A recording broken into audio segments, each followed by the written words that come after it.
take the red pill, you stay in Wonderland. And I show you how deep the rabbit hole goes. Welcome to Life in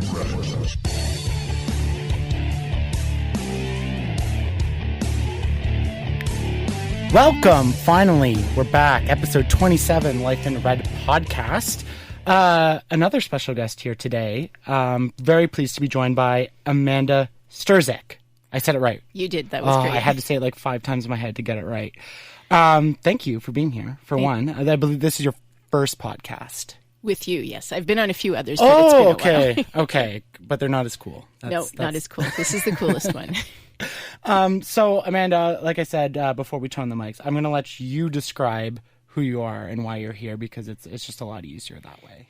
Sure. Well, I'm a fitness professional. I'm a personal trainer, group fitness instructor, and in the past 18 months, author also. I've written 3 books on the importance of daily physical activity and helping people get more movement into their day to live better, feel better, enjoy life, be pain-free. It's interesting that you hear... So you're trying to improve people's lives. So you've written these books about moving, exercise. I think a lot of people, I guess in society, we think of happiness as indulgence. Maybe bad food, bad movies, bad TV, relaxing. Like that seems more of the sweet spot. So why do you feel that like moving and exercise? Because it's hard. That's hard work for a lot of people, and not everyone loves it. I mean, I go to the gym, and I don't necessarily love it. Why does that improve life? Well, so a couple things. First of all exercise is movement, but not all movement is exercise. So when I talk about moving more, it's not going to the gym, crushing it at that 6 a.m. boot camp. If you don't like the boot camp, don't go. But if you like it, go for it, but also get up and move more throughout the day. The World Health Organization has classified physical inactivity as the 4th global risk factor for premature death in the category of non-communicable diseases. So we have high blood pressure, smoking, high blood sugar, physical inactivity. You can do something about physical inactivity, right? We're turning into the pod people from WALL-E. I don't know if you ever saw that animated movie, but everybody looks like overgrown babies on these beds with screens in front of their faces. They don't turn and talk to the person beside them as they float down the spaceship. They look at the screen and interact with them there. And, this movie came out over 10 years ago, and it seems like it was a cautionary tale to how we've been evolving as a society. The future, yeah. What classifies then, so like you said, all exercise is movement, but not all movement is exercise. Right. So what kind of movements are we talking about when we're just talking about movement that is, doesn't classify as inactivity? So there's different ways to categorize it. It's been called light physical activity. And a doctor researcher at the Mayo Clinic down in the States has coined the term NEAT, non-exercise activity thermogenesis. So he's talking about all of the little snacks of movement in our daily lives, the way our bodies burn energy that isn't eating, sleeping, or that, going moderately to vigorously hard at your 1-hour workout. So it's things like washing the dishes by hand, walking up the stairs instead of taking the elevator. When I was a kid, we got up and changed the channels on the TV, and we had TVs and we had commercials. So we got up and moved around during the ad breaks, whereas everybody sort of binge watches things now and they don't tend to move in their leisure time, but it's also a problem at work. So people are not moving enough at work as well. And it's basically, it's killing us. It's prematurely aging us. It's killing us. It's causing a lot of injuries and pain and chronic diseases that we don't need to have. So there's a lot of ways that you can just add small little bits of movement that are going to break up your sedentary activity. So are we talking about these movements like leading to a fit life or just a healthy life? Like, so I guess what I'm asking is, when we're talking about those types of movements, is that alone enough? Or should people be looking at, while doing this, but also looking at exercise? Like, is just, walking to get water every day into the washroom, is that going to be enough for people? Yeah, that's a great question. And really it comes down to why. Like, why do you want to move more? Why do you want to exercise? What's your why for fitness? The Canadian guidelines for physical activity, so this is talking about, what they're recommending people need to maintain optimal health, is 150 minutes of moderate to vigorous physical activity a week, which if you split it out over a 7-day week is about 22 minutes of activity a day where you're walking briskly. And we also know from a lot of research studies that have happened is that it doesn't have to happen in these big chunks of time. So you can have 2 minutes of vigorous activity. You're rushing for the elevator, or you're going for a walk with your dog and you speed up for 1 block and then slow down.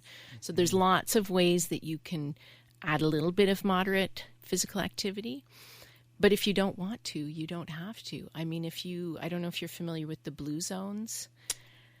Kind of. So the whole idea with the blue zones are, there was a journalist that went around the world and looked at these pockets, these communities where people are living well into their 90s and 100s, not just 1 or 2, but entire communities, to try and figure out what it is. And it has to do with diet, not going on a diet, but just eating properly, eating smartly, whole foods instead of processed foods.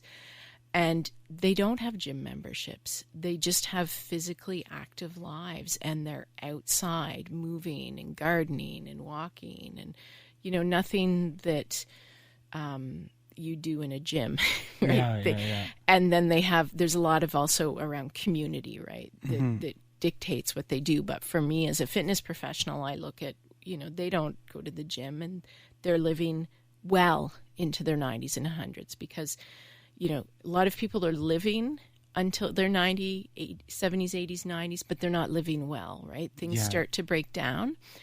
And where we see physical inactivity really becoming problematic is working people, 30s, 40s, 50s, where it is prematurely aging them. So they have diseases and chronic conditions and injuries that older people normally get, but they're getting them decades younger. Hip replacements, knee replacements are on the rise.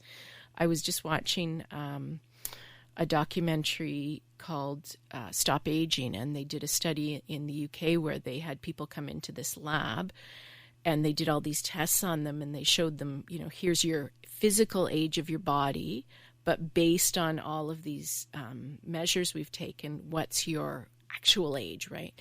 So they had one man who was 49 years old, but his body's actual age was 92 because he was overweight, he had a poor diet, he was physically inactive, he sat for 8 to 10 hours a day at work. And so one of the first things they did for him was to get him a standing desk, just so that he would be upright, use more muscles, and load our bones in a more healthy way when you're standing upright. And then when he started to feel a little bit better, adding in a little bit of physical activity. So getting him to go for walks, to ride bikes. He had a problem with his knee because of being overweight. So walking for too long started to cause pain. So instead they had him on a bicycle. So all of a sudden he's feeling great and feeling more energetic, and he lost weight. And after 3 months, he went back in, and I think he had gotten his age down to 72. So still not 49. He still has, but it was sort of setting the path of, here's how you can change. Here's what you need to do to because you want something that's sustainable. And telling someone they have to go to the gym for an hour a day for 6 days a week is not going to cut it with most people. And they're probably, gym memberships gyms love it, right? They're in the business of selling memberships. They're not in the business of getting people fit, because they make money the more memberships they sell.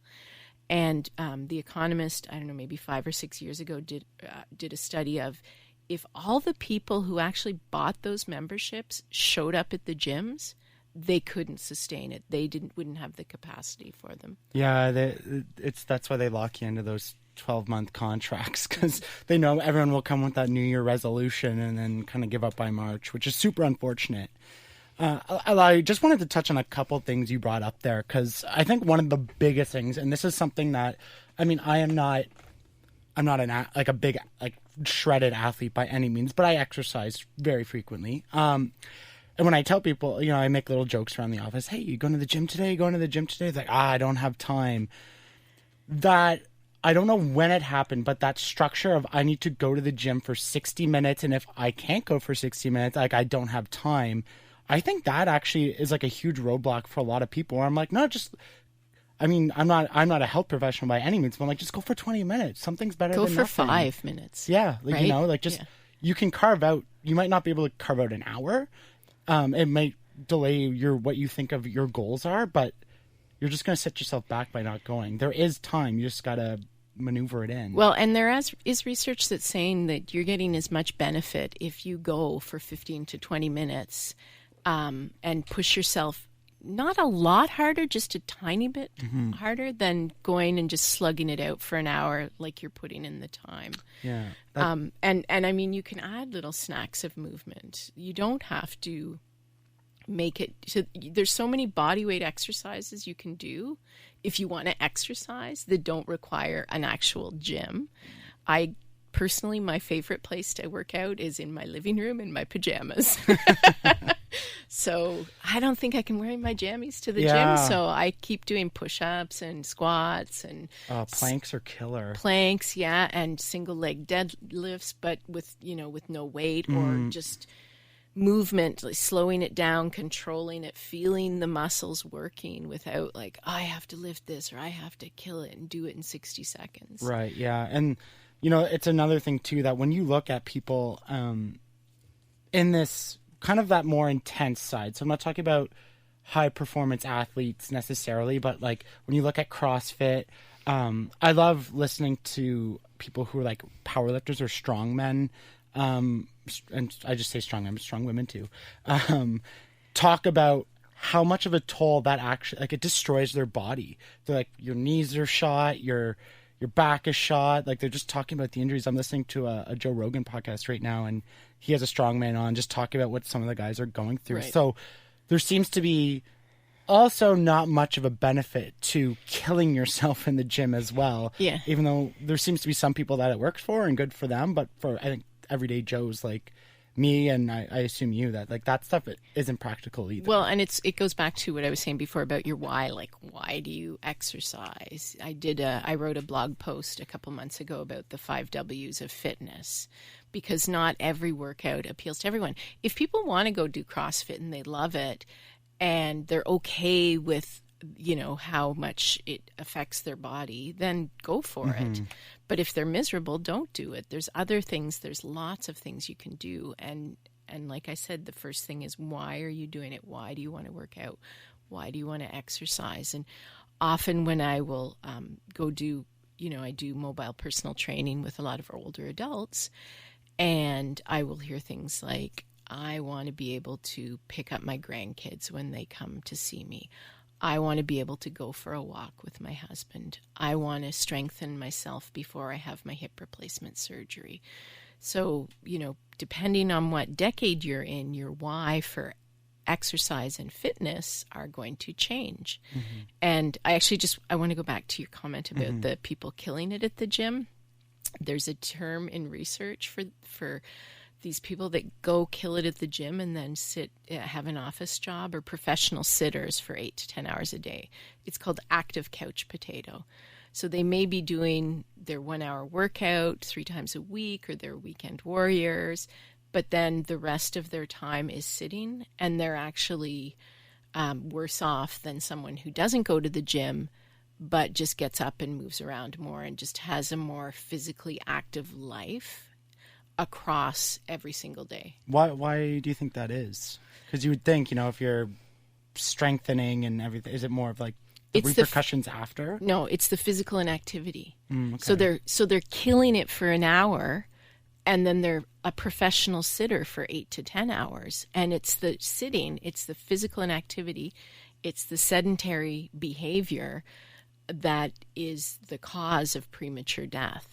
So even if you are physically active once a day for that 1 hour, but then you sit in your office, you only get up to go to the washroom maybe once an hour, you take your lunch at your desk, you sit and you watch videos, then you're sitting in the bus or car for an hour, getting home after that, you plunk on the couch, you figure, I worked out this morning, I don't need to do anything else. And there's some terms that describe this. The idea is if you have a lot of physical inactivity or sedentary behavior for a long period of time, you're considered a prolonger. And we need to sit, right? There's certain things. We're sitting right now. We're not going to get up and stand and walk around trying to hold the mics and all the equipment to do the interview. So there are times you need to sit, but then you can be a breaker where you break up your periods of sedentary activity, because we still need to have times when we're sitting. You don't want a surgeon moving around trying to balance on one foot during surgery. Right. They need to stay still and focused. You don't want a bus driver, okay, stopping the bus, I got to go do my 10 laps around the bus. So there are periods when we need to sit. So it's just making sure that we break up periods when we can. And so my first book, Move More, Your Life Depends on It, is just teaching people that it's easy, right? It's not complicated, and it doesn't have to be costly, and it doesn't even have to be sweaty, right? You don't need to have the bag with your exercise clothes and plan to go to the gym at lunch and then worry about, do I need to shower and blah, blah, blah, blah, blah. It's just about, getting up and moving more throughout the day. It could be in your book, so forgive me. I didn't reach that part yet. Is there a sweet spot? Is there that sweet spot between,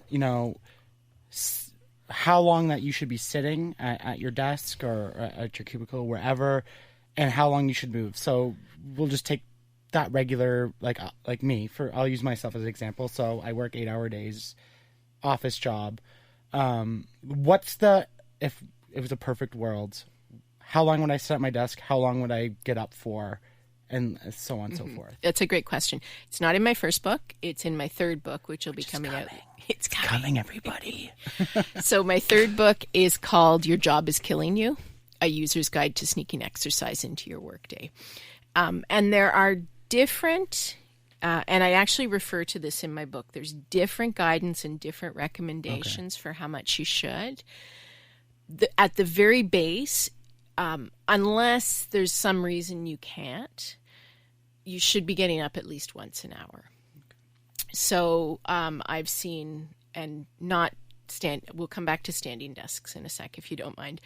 A lot of people will get standing desks, or they'll make adjustments to their desks so that they can go from sit to stand. So if you go to a half-hour period, you should be standing for 20 minutes, sitting for 8 minutes, moving for 2 minutes. So you can see you're not doing only one thing, you're incorporating, adding. I've also, in my third book, I reference the Canadian Centre for Occupational Health and Safety, and they recommend 5 minutes every hour, 30 seconds every 10 minutes, So a 30-second micro movement break. Gotcha. And it's really interesting for me because when I first pulled some references on ergonomics, and for my book, everybody talks about, is my chair ergonomically correct? And, I've got an ergonomic chair, but I still get back pain and cramps in my foot, or my foot falls asleep. So I thought, like everybody else did, that ergonomics was all about getting you in the right position to stay working.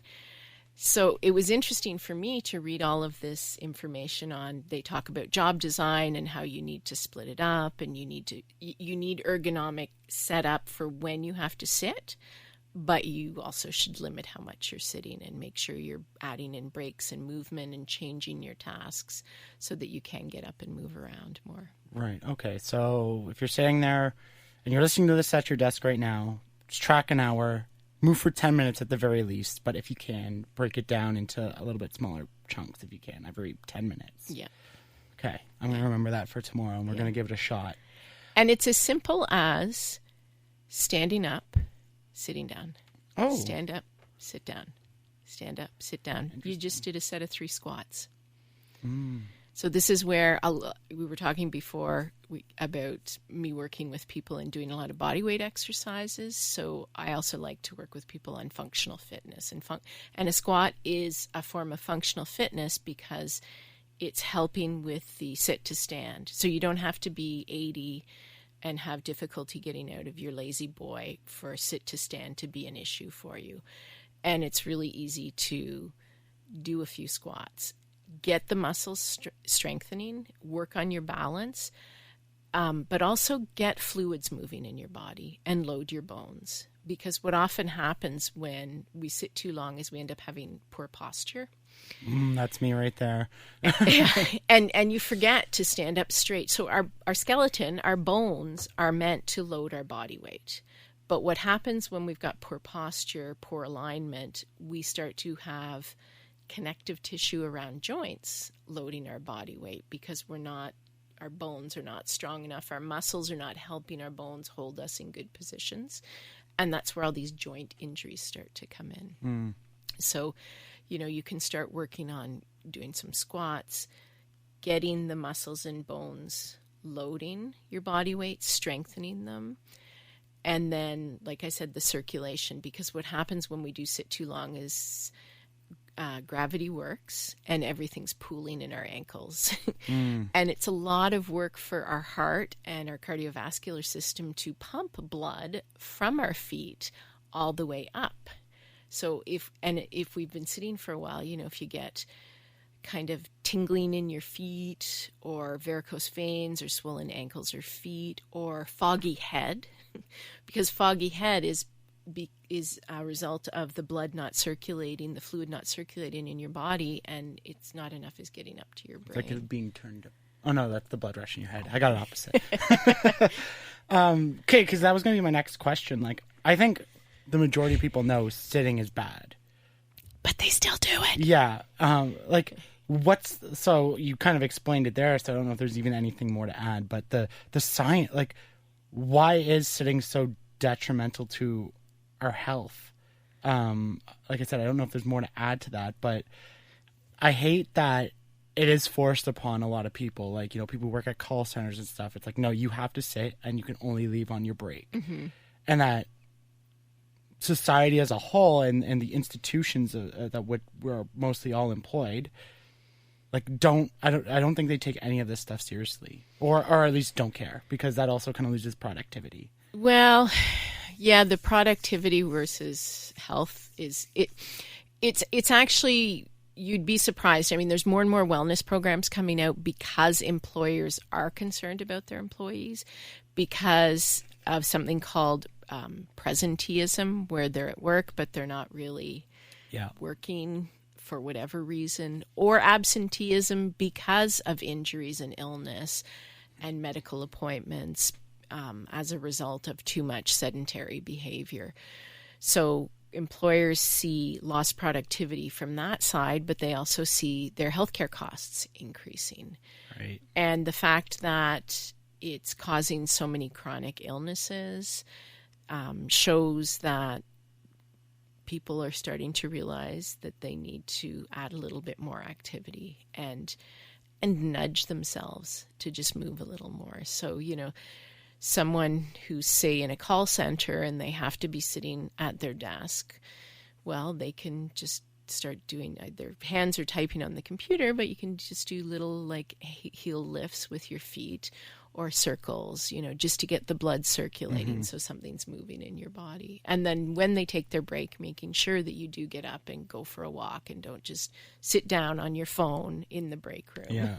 I always like to, if I have to send an email or I can make a call, sometimes I'm like, I'll just get up and go ask. And I usually say that I'm like, I just wanted to go for a walk, so I figured I'd ask you while I'm here. Yeah.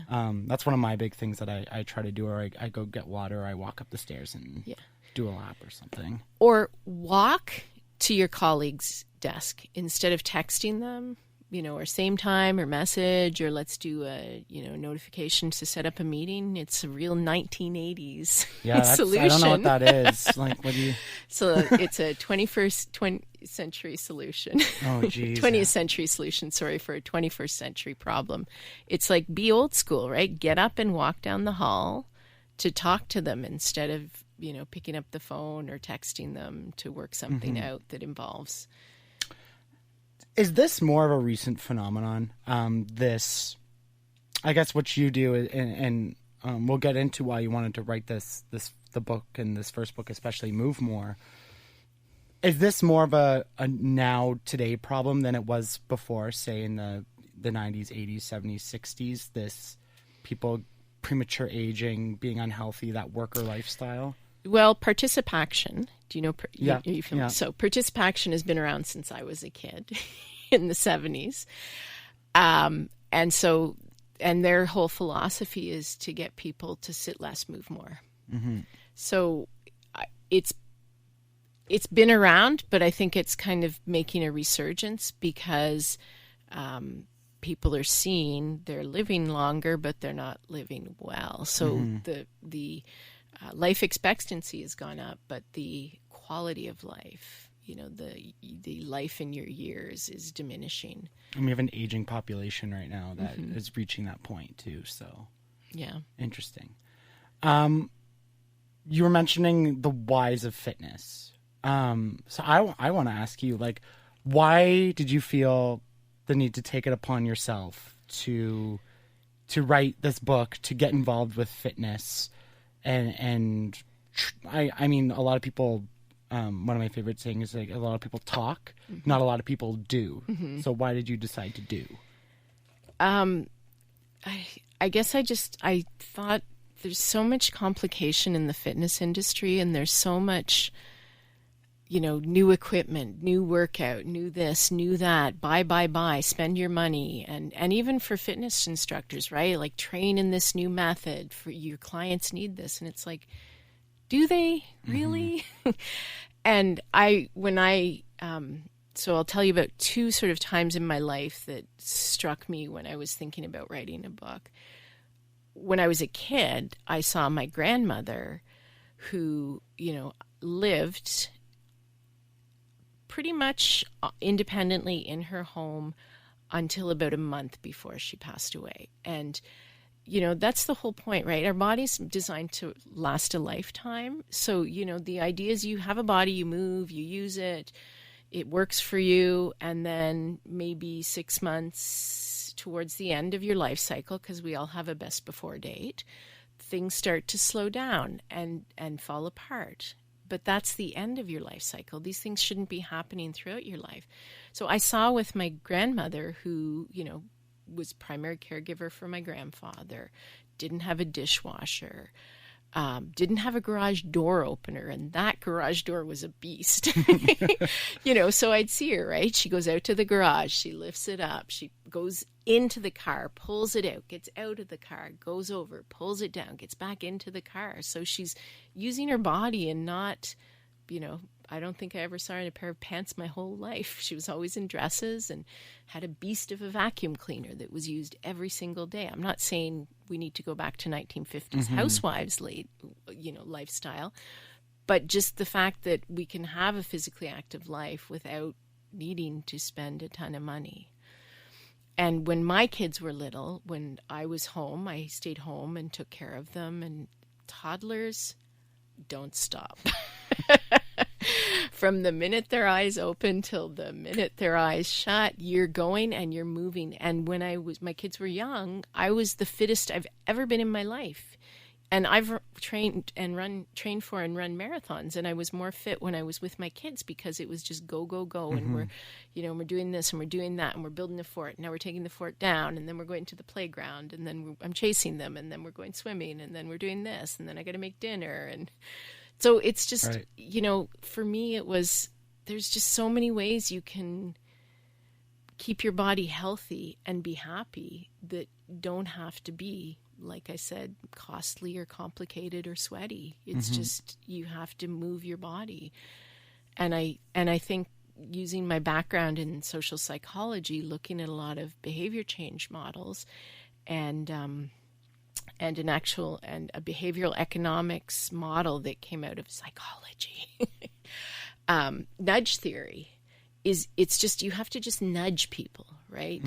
So you think about, you want to eat healthier. Well, you put the fruit on the counter and the chips in the cupboard. So you see the fruit. So nudges are designed as behavior change, and it's supposed to be low cost or free and easy to implement. So if you're going into the kitchen and you're like, I want a snack, I'm hungry, and you see the bowl of fruit, well, you're sort of nudging yourself to eat healthy, because it's easier to eat healthy than go get the chips, open the bag, get a bowl, or eat them right out of the thing. Yeah.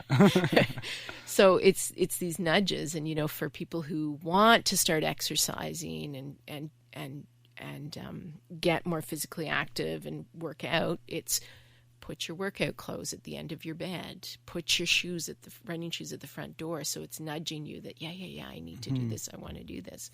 So for nudging people to move them more, all you need is a Post-it note, right? It's like low tech, you can do reminders on your phone, or I've had people do screen locks where it's, like a quote or footprints or get up and go, or a picture or something that inspires them to want them to move. But a Post-it note really is all you need. Just stick it on the side of your computer to go for a walk, take a break, stand up, something really simple that's going to make you feel better and improve your well-being. Yeah. I had this great question, and then I started laughing. Oh, no. Sorry. That's okay.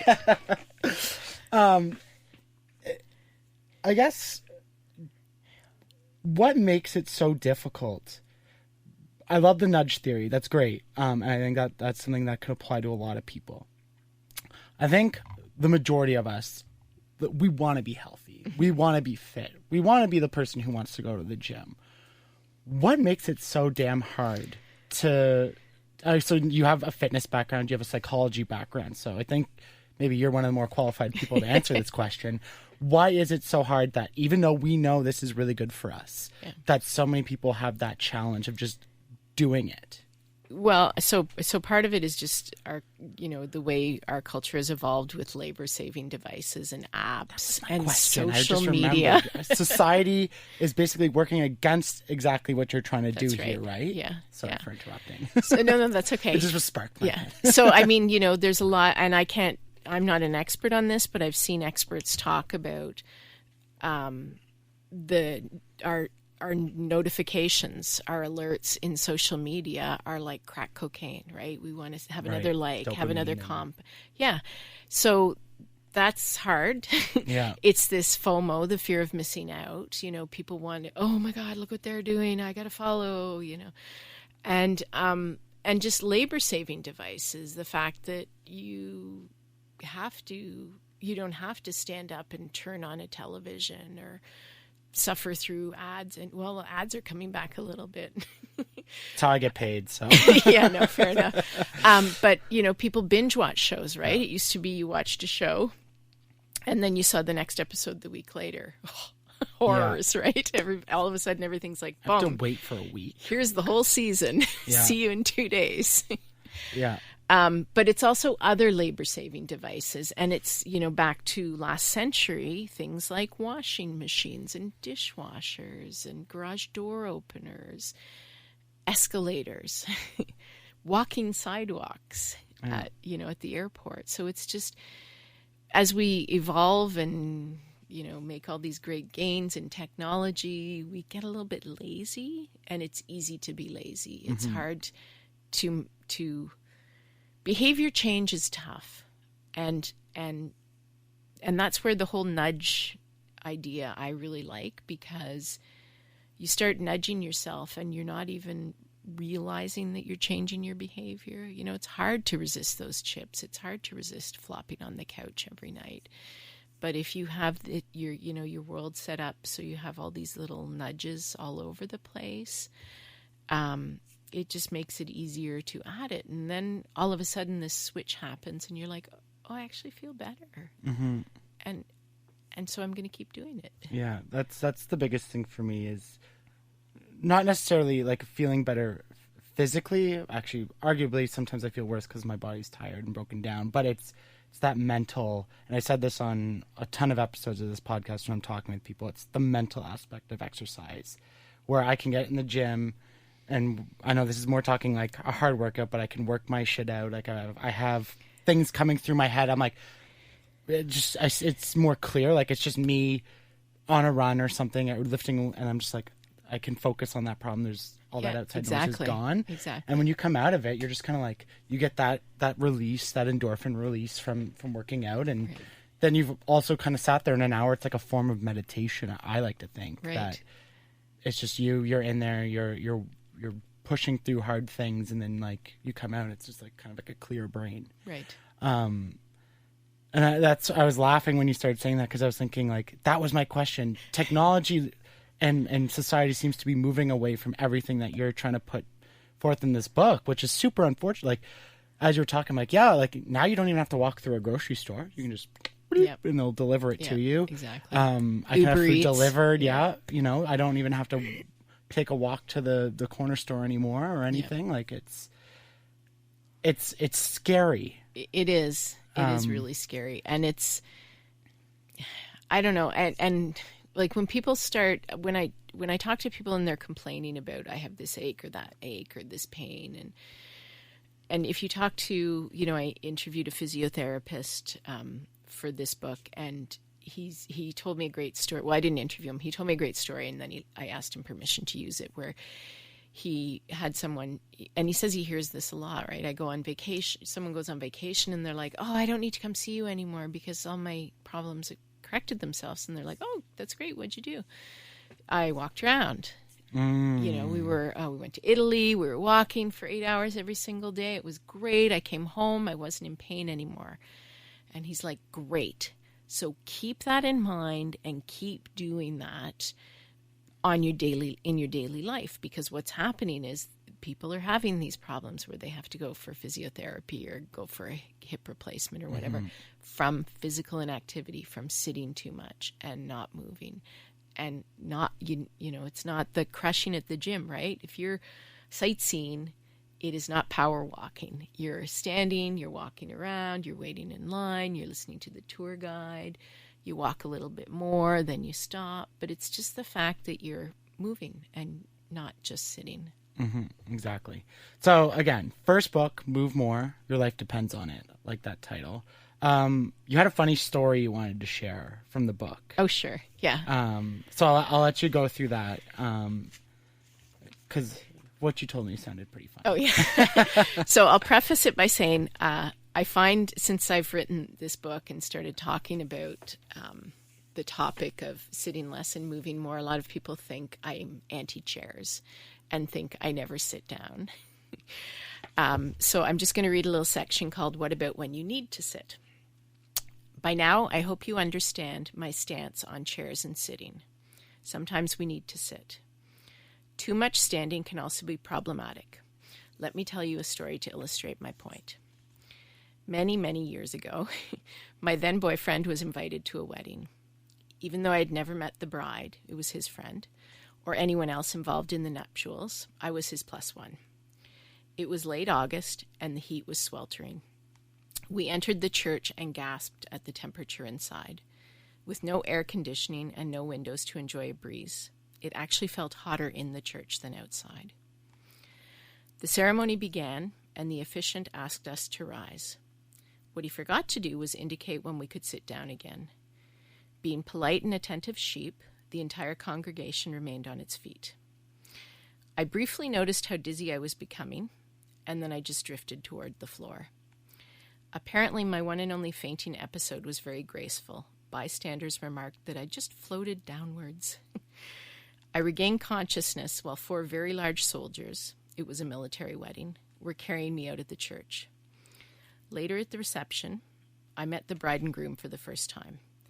the bride said to me, "Oh, you're the one who took everyone's attention away from me on my big day." I think she was only half joking. Nevertheless, this wedding was clearly a time when sitting would have been preferable to standing. The officiant even apologized for not instructing us to sit down. So, You think he would have noticed? Like, oh, why is everyone still standing? Oh, no. I guess it's a cute wedding and everything. So that was your first book. yes. The second one you just came out is Balance Your Body, Yeah, How Exercise Can Help You Avoid a Fall. right. So this is specifically for seniors. So grandma and grandpa, because I know you like to listen, guess what you're getting for Christmas? Or mom and dad who go over and help grandma and grandpa with their exercises. I don't know if they talk so much.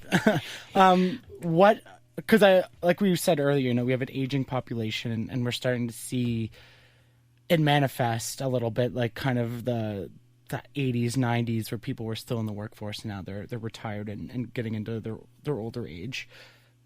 What made you want to go for a book like this? So you wrote something for everybody, easy, practical tips.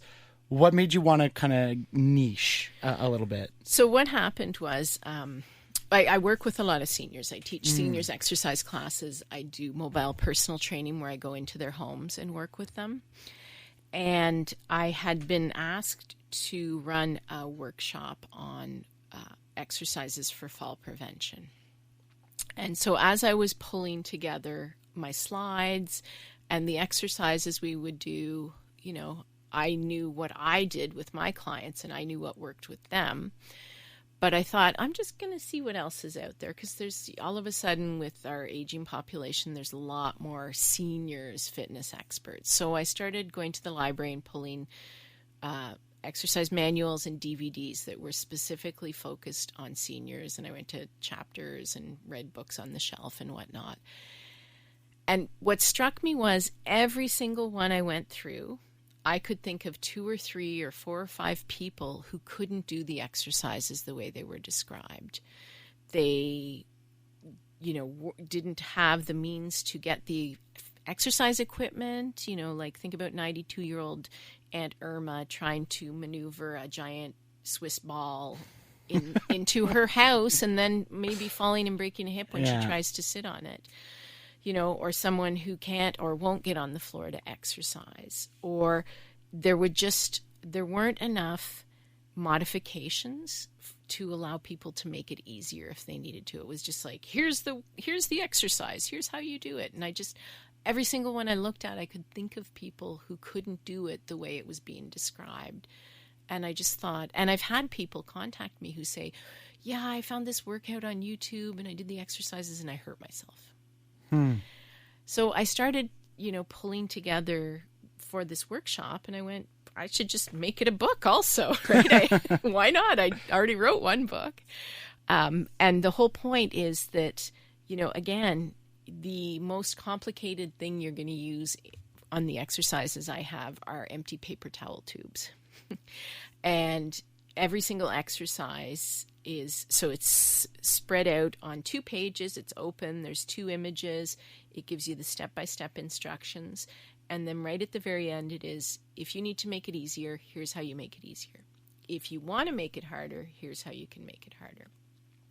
And it's not you have to go do this and it's going to take you 20 minutes or an hour. It's open it up, try this one exercise, give it a go. And the other thing too is there's balance is a really important, crucial factor that it needs to be addressed properly with older adults, and there's not enough work with fitness professionals to work on the entire balance system. So it's not as simple as telling someone to go stand on one leg for 20 seconds. We have balance is a sense, and we have different systems in our body that help us figure out where our body is in 3D space. So the 3 are visual, and when you're getting older, your eyes are going. It doesn't matter, what you have going on, your eyes are failing. So your vision is reduced. Vestibular, which is, it helps with equilibrium, and it's just a fancy term, which means kind of your inner ear.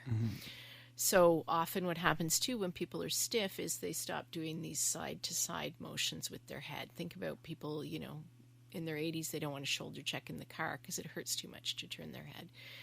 So vestibular is all about making sure that we're keeping up with the equilibrium and spatial orientation by keeping that kind of movement happening. And then the third is proprioception or somatosensory, and that's basically your skin, your nerves, all over your body that also send messages to the brain. So it's making sure that these three systems are also being exercised to work on our balance. So the very first exercise I have in the book is called a finger follow, where you're holding your thumb about 6 inches away from your... We're going to try it right now. Yeah, so you're holding it about 6 inches away from your nose. So the first part of it is visual only. So as you're slowly moving your thumb side to side, you're only following with your eyes. Now I'm looking at you right now. So you only follow with your eyes, and then you go the other way. So the idea is you go side to side, right, and then up and down. Okay. So then when you go on to the next step, it's visual and vestibular. So you're holding your arm further away, and you're following with your eyes, but you're also turning your head with it as well, going side to side and up and down. And then for those people, so you can do those two sitting down. That's how you make it easier. And you're still working visual and vestibular. And then if they can also stand up, hang on to a desk or a chair or the kitchen counter. And then if they want to make it more difficult, they can also include the somatosensory by standing on one foot and repeating the exercises. Okay. Interesting. What typically goes first? I guess it's your eyesight, right? So is there like a hierarchy of performance? Is that why you did the eyes first? It's the science, like doctors and researchers in kinesiology and what. This is the recommended process that you go through. Okay. Part of the issue is it's one, dizziness, vertigo, nausea can come up with older adults. And it can also be a factor from medication, right? They can have dizziness from medication, which is a problem that needs to be addressed by a doctor. But when you begin, you want to start with the most basic. So just moving the eyes. And that's what I tell people in the book, right? At if any point you're feeling dizzy, you stop and you sit down and you take a rest. You don't, okay, let's plow through it and get to the next part. Right. So you start with the most basic where it's just one part moving and then you build on from there. I know this is outside the two books, but it's just a question I have because it's kind of one of those things that I myself have been grappling with. So on one side of the aisle, you have people who are like, rest as a weapon. You need to let your body recover. It's important. It'll help you, all that, the gains, da-da-da-da-da. Then you have people on the other aisle that seem to say and believe that, no, pain is just something in your head and you can push through it. Bull. So, there's people that... I was going to add on to that, but I wasn't sure. It was a family show. Yeah, we can see bullshit. It's bullshit. But, there are people who see, like, they can run a marathon a day and lift weights. They can do all these certain things. Now, is that a belief power? Is that more their own personal physiology and body composition? How does that work? Because, like, part of me, I'm like, I'm struggling in the gym. I'm like, no, I can go run more. But then, like, I'm like, oh, I wish I didn't do that. So anyone who says you have to push through the pain, I mean, elite athletes are a whole different ball game, right? Mm-hmm. Like, and that's where they're a small fraction, like 1% of the population. So what they're doing, it shouldn't be what we're all doing, right? They're doing it for crazy, and even professional athletes, if you look at them, that's why they have such a short career in their sport of choice. And they're retiring and they're going and becoming a real estate agent or a color commentator or whatever, because their body cannot sustain that for long periods of time. And pain is a message. Your body is sending you a message that there's a problem and you need to stop. So yeah, go do a hard workout at the gym, but then give your body time to rest and recover. And don't, pain is is there to tell you like, whoa, let's, tap the brakes and let's reassess what's going on here. So we've established, moving's good. We have the 150 minutes of moderate or vigorous activity a week. What do you like to do to be healthy? What are some things that maybe you seem to be like to promote the easiness, practicalness of it? Like, what are some easy things that you like to do that you think pretty much everyone could accomplish when it comes to exercise, moving, and all that type of stuff? Go for a walk. Okay. There's so much benefit in going for a walk. And, winters in Ottawa suck. Right? Yes, they do. So I didn't go for and the sidewalks are getting worse. And, falling is not age specific when it's icy and terrible conditions. So I don't go out as much in the winter. But, when my kids were little, we'd go to the museums and we'd walk around or just pace around your dining room table. Or, if you're at your desk and you need a break and you're foggy or something's not comfortable, just get up and walk to the water cooler, walk back, go again, go talk to someone, go up the stairs, just like, I think walking is really underrated as a form of light physical activity. And it's got so many health benefits that you just feel better after it. And like you were saying about, you do your 1 hour workout and you kind of work through problems in your head and clear your brain. I've tried listening to podcasts when I go for a walk, and I can't. I've tripped over my feet. Or I'm like so focused on walking that I'm like, wow, I got to rewind. I didn't hear that. But I find that at the end of the day, I just want to go for a walk and daydream and think about things and just like be and just enjoy the actual, it's like an end in itself instead of a means to an end. Right. That's funny you say that because I've heard some people say that, like, exercising and then working out, that like they can't. A lot of them can't say they can't listen to podcasts. I can listen to a podcast mostly when I'm doing more extended, like a run or a bike or something like that. Not necessarily weights. It's like watching TV or something, right? Like it stimulates you. But I've heard people like like I can't even listen to music. Like I have to like be present and anything else is cheating, and I just find that really interesting. Well, for them it is, yeah, for sure. Yeah. It's so interesting how everybody responds differently to different things, especially when it comes to exercise. Oh, sure. Yeah, if I'm doing deadlifts, crazy train. Oh yeah, a good pump up jam. If I'm going for a run, Freebird, so because you cannot slow down when that guitar solo starts. So when I really don't want to work out, I'm just sitting there. I'm like, oh, I really don't feel like it. I'll put on "Kickstart My Heart" by Motley Crue, and I'll just be like, then I'm ready to go pretty much after that. But when I go to the gym and lift weights, I'm in and out in 20 minutes. So you only do 20 minutes of weights. Interesting. Yep. Twice a week, because it's my time for me. So when I'm teaching classes, I'm doing the workout with everybody. And then often when I'm training people, I'm showing them how to do the exercises. But if I'm doing a workout for me, 20 minutes is interesting. Yeah. That's another thing that just gets so confusing about working out. And this is like, I guess something that you said that I think exercise and fitness has become, it's an industry. It's like capitalism 101, that you have all these different things. And so you get some people like no cardio, only weights. That's how you're going to get strong and healthy. And then other people are like, no, like do a nice mix. And then some people are like, no, I just go for runs and it's great. And it's like, I guess everyone kind of has their own opinion on it. Yeah. Fitness is like hats and socks. Yeah. There is no one size fits all. And I often will have people go, what's the best exercise for fill in the blank? Yeah. And I say to them, the best exercise is the one you're going to do.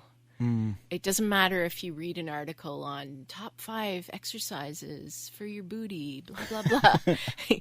Well, if you want, exercise for your booty, great. But if you just want, like, I want to feel stronger, I want my hip to stop hurting, I want this, it's like, do something that you're going to enjoy, because then you're going to wash, rinse, repeat. Right. That's a big thing, that if you go in there and you have a list of 10 things that are going to make your booty big, because I don't know if you know this, but it's hot girl summer, hot bitch summer. I don't know. I can't remember what the internet has classified it as yet. But so yeah, you go in there and it's like a set of 10 workouts, and you're like, you do it and you're like, this sucks. You're probably not going to do it again. And I think that's what happens with people, like when you start that gym in January, that you go like, you're like, I'm going to go for hour runs, and then you give up because you're like, I don't feel like it. You know, it's unsustainable. So I hear it all the time, and I'm sure other people do, but there's so many people don't follow it, that it's just like, do something. Just get in there. If it's a couple exercises that you like a couple times a week, it's still better than not going, even though... Yeah, and our 150 minutes of moderate to vigorous activity is 21 and a half minutes a day, right? So if you want to do a 1 hour workout and you love it, go for it. But if you don't want to go into the gym for that long, do 20 minutes, do 10 minutes, do 5 minutes. I feel 45 minutes is kind of like my sweet spot. Yeah. Where like I can get a good sweat in, but then I'm like also not extending myself too much. Right, yeah. That seems to be like the good spot for me. And with timing too, right? It is, you can make time, but it is hard to find the time. You know, I'm a single male, like I have a girlfriend, but like having kids, like I'm always trying to push my parents because they don't go. I'm like, you can find time. They're like, when? Like, wake up the kids at 5:30, make them, and like they just talk about their whole day. I'm like, well, like you could fit 10 minutes there. So this move more is a better way than me telling them, and I'm not just trying to pump the tires here, than me telling them find 60 minutes or 40 minutes to go to the gym. Yeah. This is going to be something you can incorporate into your daily life, where people are going to be like, oh no, I can go for a walk at lunch. Exactly. Or we can take the kids to the park and whatever. Yeah. Rather than me being like, no, go get a gym membership and go for go for a run. So one woman I worked with she was struggling to find time in the day. So I worked with her more on coaching, like to figure out. We did a movement audit of her time in her day, and she had kids in competitive sports. And it was, you know, the rush in the morning, work, the rush after school to get them to activities. And when we looked at it, she was spending 45 minutes to an hour sitting in the hockey rink while her kids were doing their activity, right? Because it's not enough time to leave and go do something. So we talked about, well, why don't you just, instead of sitting in the rink, just get up and walk around. Like, you're still watching them, right? Because the kids are like, Mom, look, you know, you still want to be there. So it's walk around the rink, walk up and down the stairs in the stands where all the parents are. And she started doing it, and she felt awesome. You know, she said like her stress level with driving, because she's always in the car taking the kids to school, going to work, taking the kids to activities. And she said her stress level dropped, and she just felt so much better. And it wasn't adding a dedicated workout. It was just like nudging her, like, oh yeah, I'm just sitting here, and I don't need to be just sitting here. I can get up and move. I used to walk the stairs for a warm up, because I was trying to warm up my legs. So I'd do big, long, like kind of lunge steps up the stairs to of the rink, because we had like a steep little bench seat style rink, and that's what I used to do before working. And everyone laughed at me, but I think, well, it's cheaper than a stair climber. That's it, right? There's all these sort of, or there's I'd give myself like a push-up challenge, and I'm back on it. I did one a couple months ago where I start 1 week and I do 20, and I build my way up to 50, and then I start doing 50 and then 20, and then so adding 2 every week. I just do that every day until I can do 100. That's awesome. And that's the key, right? Yeah. So there's actually, speaking of sit-up or push-up challenges, there's a Stanford researcher, BJ Fogg, and he did a TED Talk, right? Everybody does TED Talks, about tiny habits, small little habits to help you change your behavior. And also giving yourself the internal motivation to do it. So he basically started with, every time I go to the washroom, I'm going to do 1 push-up. And then I'm going to be like, yeah, I'm awesome, right? Throw his hands up in the air and congratulate himself. And he started doing that, and in no time at all, he was doing 20 push-ups. And then it just became a habit. And you start with, you know, you do 1 push-up. And if you're find that you need to work on your upper body strength and you're not ready to do a push-up on the ground, you do a wall push-up or you do a desk push-up. So you're changing, so you work your way down to doing a full push-up on the ground. Mm-hmm. Yeah, I think if you can get your mind committed to it, I find the hardest part is kind of tuning out the people who might see you laughing at you. And I mean, it's like, whatever, I'm doing something good for myself. You're like, what are you doing? But like, my girlfriend will laugh when I'm like doing push-ups in the morning. I'm just like, just let me be me. I'm just trying to do my thing. Your thing. Exactly. I'm just funny that way, but I don't know. It worked the last time. So it's something, and it's like something on top of my gym. And like, I take walks at lunch, and like I said, I'll go walk. I'm always so mindful of these things because there's so much to think about, and I don't want to, like, I read it scared the hell out of me. I read a study, or it was an article that there's a researcher that was noticing like young people, and they're getting kind of like a bone spur in their neck. Yeah, back. It was kind of debunked a little bit. Oh, was it? Yeah, okay. Yeah. Because that scared me, how everyone's sitting there on their phone. But then I noticed myself, and when I'm sitting at the computer, I'm kind of like, I get hunched over when I'm thinking, and I don't think, and I'm like, oh no, okay. Yeah. But then I noticed my shoulders are starting to rotate in a little bit, and gotta try to push yourself back, and neck pain. And so you can even just sit there and start rolling your shoulders back. So speaking of, you remember we're talking about CrossFit and people doing their heavy workouts and then going sitting for so long. You're going and doing your heavy, hard lifting workout and then sitting for 8 hours is more likely to cause injuries, because what happens is you hunched forward, your shoulder is rotated forward. So all of a sudden the muscles are not properly aligned. The joints aren't aligned. So some muscles are getting overstretched and weak, and some muscles are getting shortened, tightened, and weak. So you're in this position for 8 hours after you've come from the gym, and your body needs time when you lift weights, right? You're basically reforming, you're creating new muscle fiber. So that's where the whole idea of rest comes in. You need to give yourself time to rest, to let the muscle fiber fuse and have the delayed onset muscle soreness kind of work its way out of your body. So if you're going to your office after you've been lifting heavy and you're rotating forward, you're not healing in the right position. Right, so it'll heal. Yeah, so then when you go back and lift heavy again, your form is great for lifting heavy, but those muscles are not strong in that correct form, so you're more likely to get an injury. Fitness. I do want to talk, because I'm just generally curious, like, being an author, like, what was that process like? How did you go about it?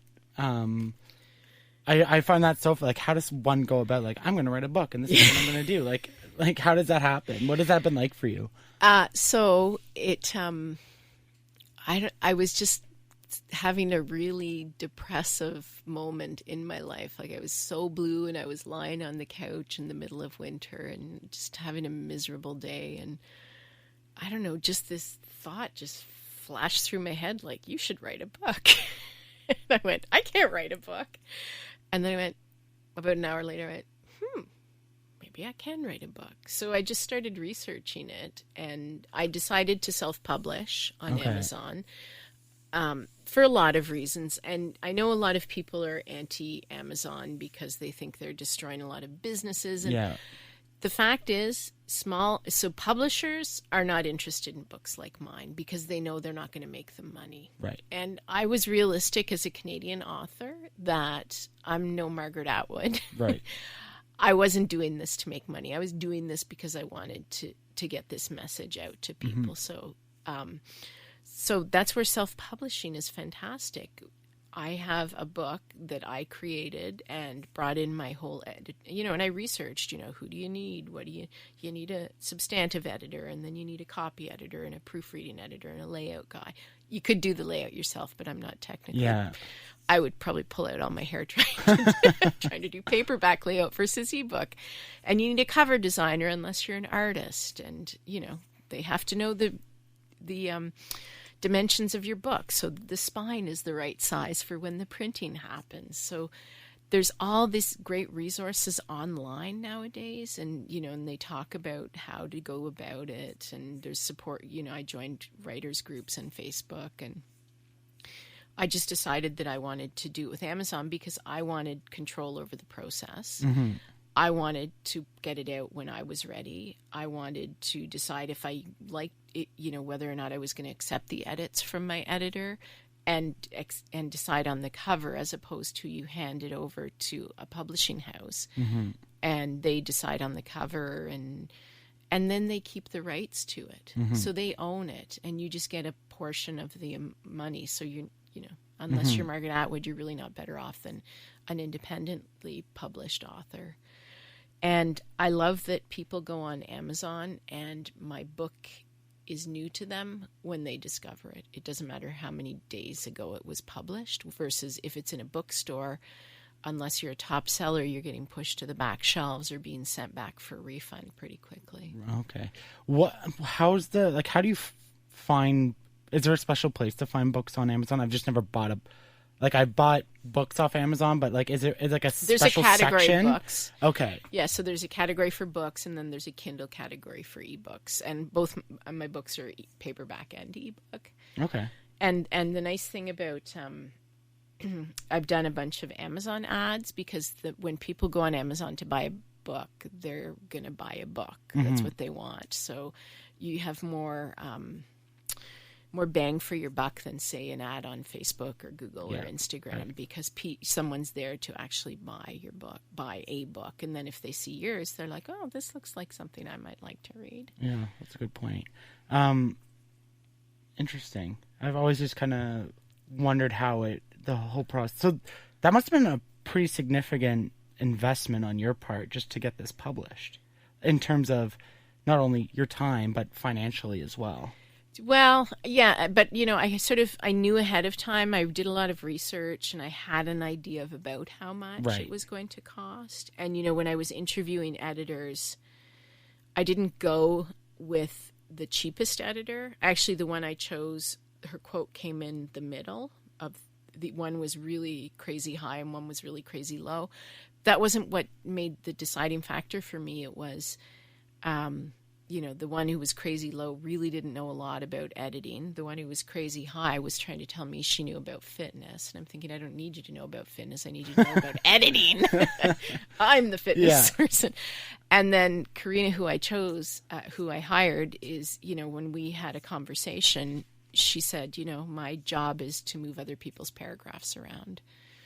It's not, I'm writing it, or I'm an expert, or I'm giving you my opinions. It was making my writing better. And, I like to write, and I know I can write well, but when I read the stuff she's edited, I'm like, wow, this is really good. Like, she really does make my words better. Right. Finally, so you have your third book coming out. Don't have an exact release date yet, so you're going to have to follow her and find all that stuff out, and we'll get to that. But your job is killing you.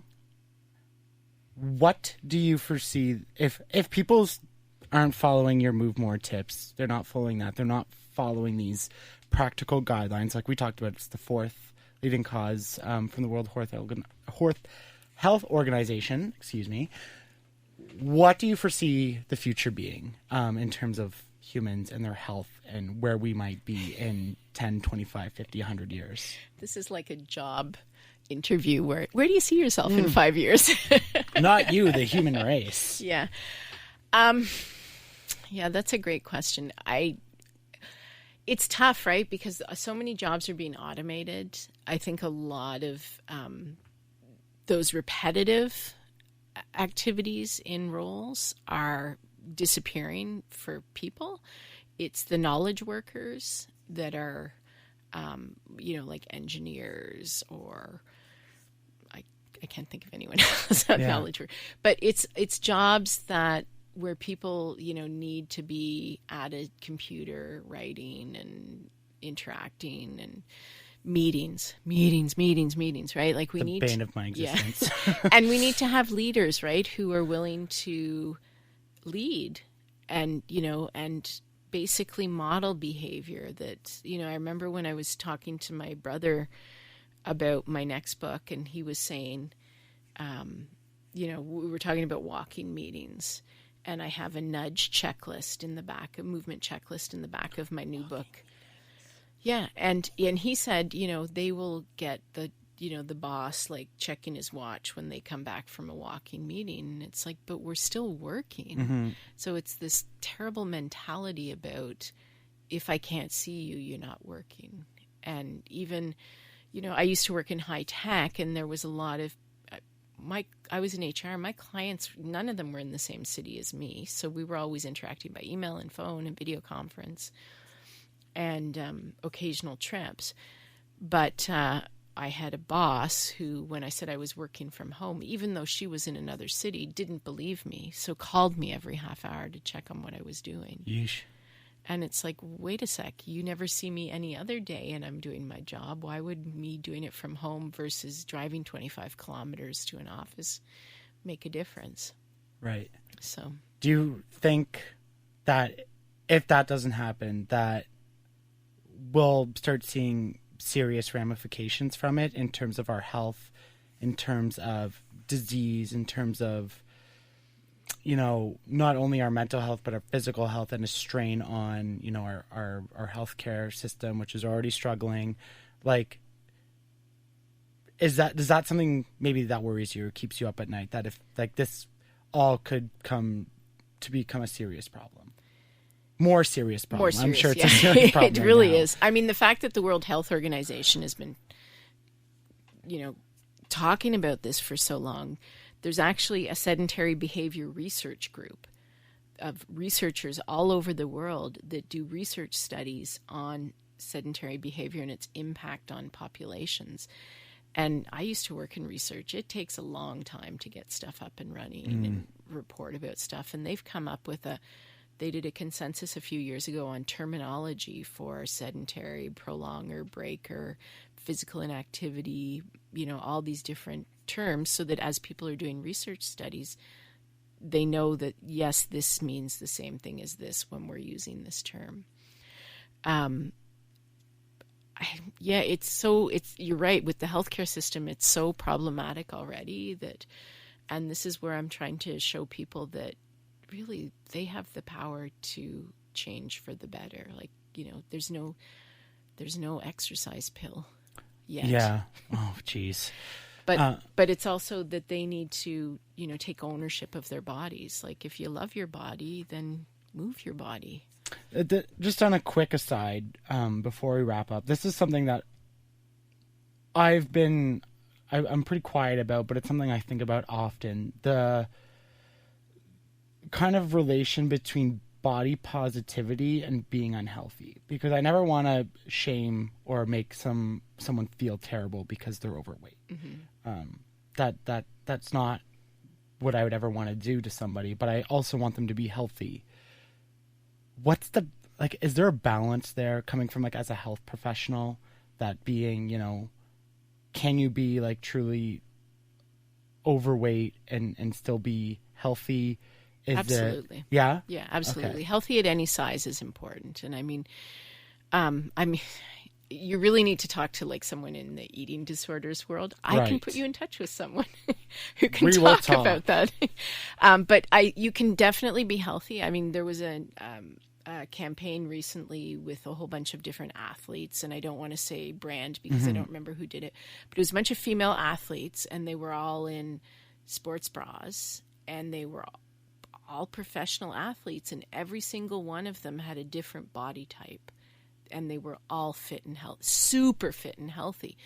But, skinny does not equal healthy, and skinny does not equal fit, and fat does not equal unhealthy. And yes, there are cases where people are morbidly obese and something, there needs to be a medical intervention, but there are a lot of people at all different sizes that are healthy. And and I mean, I'm not a skinny fitness professional. Mm-hmm. I was built like a soccer player. It doesn't matter how much I exercise. I'm never going to look like a ballet dancer. That's just my body type. But I'm strong and I'm healthy and I'm fit and I'm good with where I'm at. I've had people say to me, "You don't look like a fitness professional." I'm like, what's that supposed to mean? Yeah, right? that's one of those things that I remember talking on a previous episode with Riley Craig about that perception, especially in the fitness industry, that you're not super ripped and jacked, so you can't be a personal trainer. Yeah. And that it puts an unnecessary strain and creates division within the own community. And it's Well, and for clients to tell me that, it's like, whose body are we working on here? that's true, right? I think that's just a misconception of so many. I guess that's just one of those things where you kind of look at what's on TV, what's on Instagram, what's all that stuff, and you're like, oh, this is my preconceived notion of, again, what fit and healthy looks like, when really there's so many. I like to think I'm pretty healthy and strong, but I'm definitely not the skinniest either. And as much as I'd love to be a lean soccer player, I'm always going to be built more like a football player. Yeah. Well, and I think people too get caught up in, if I look at her, she's so skinny, if I do that fitness instructor, if I do her exercise class, I'm going to look like her. Mm-hmm. It's I remember, when I was in my early 20s and I'd go to my hairdresser and I'd have a picture of some celebrity and I'd go, "Can you give me this haircut?" And she would. And then I'd look in the mirror and I'd go, "But it's still me." Right? It's I don't look any different. It's still me, just with shorter hair. Yeah. So it's just, there's so much toxicity in the fitness world. Yeah, that's a whole other 4-hour probably long podcast for sure. So move more, your life depends on it, and balance your body. How exercise can help you avoid a fall. They're both out now. They are. Other than Amazon, is there anywhere people can get it? So here in Ottawa, they can reach out to me. I have copies at home. Okay, so we'll definitely put a link to your website and social media handles. What is your website and your social media handles? AmandaSterczyk.com. Okay, and Sterczyk is spelt? Sterczyk. Perfect, because I had trouble saying that. And they can follow you you're on Twitter, for sure, because that's how we met. Facebook, Instagram, Yep. YouTube. Yep. I'm everywhere. You're everywhere. That's perfect. Thank you so much for coming on. I appreciate the conversation. You're welcome. Thank All you. right. Bye, everybody.